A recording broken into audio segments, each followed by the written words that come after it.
Well, no doubt about it. Liverpool and Manchester United remains one of the most magnetic fixtures in the Premier League, despite the current contrast in fortunes between the two teams. Alejandro Moreno and Shaka Hislop. Gab Marcotti also with us.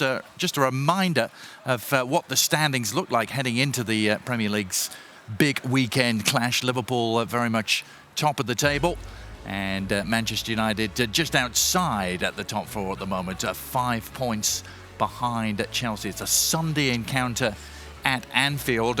What do the odds makers think? Well, the bookmakers, you might not be surprised to learn, have Liverpool as very heavy favourites to win, 4-11. You get 4-1 on the draw. You can get more than 7-1, 15-2 on a Manchester United upset win at Anfield. Gab, what's your hunch here? There seems to be no stopping Liverpool at all at the moment. Any reason to believe that's going to continue at Anfield?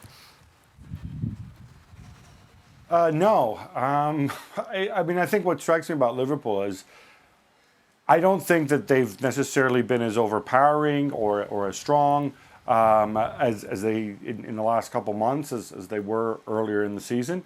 You almost feel as if maybe Jurgen Klopp is somehow trying to pace them and gear them up, maybe changing physical training around or whatever, so that they'll be at their best, come the business end of the Champions League.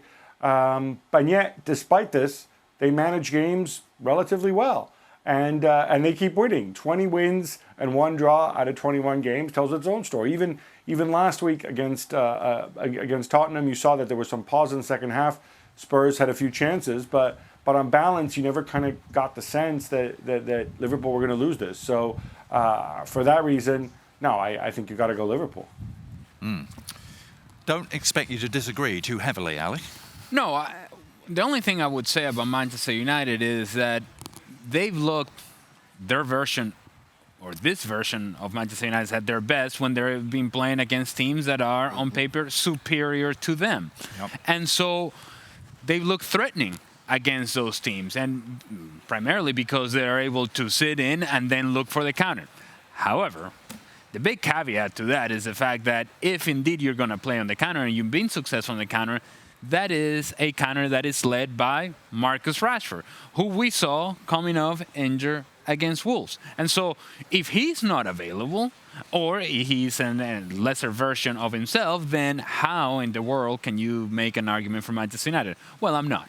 This is all about Liverpool at home continuing their dominance. There are almost zero expectations on this young Manchester United team heading into this. Shaka, can that be liberating for a team like that? It has been liberating, as Ali rightly pointed out. This Manchester United team, for all our criticisms, they have somehow managed to carve out results against City, against Leicester, against Spurs, against Chelsea. They somehow get themselves motivated for the biggest games on their calendar.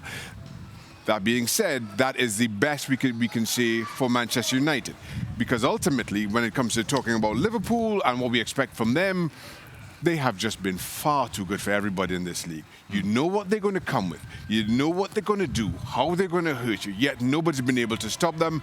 I don't see this Manchester United, even Manchester United, who've somehow gotten good results against the big boys in the Premier League, being able to stop Liverpool. Seems like the boys agree with the odds makers. Liverpool trying to make it 21 wins out of 22 to start this Premier League campaign against Manchester United on Sunday. Thanks so much for watching ESPN on YouTube. And for more sports highlights and analysis, be sure to download the ESPN app. And for premium content and live streaming, subscribe to ESPN Plus.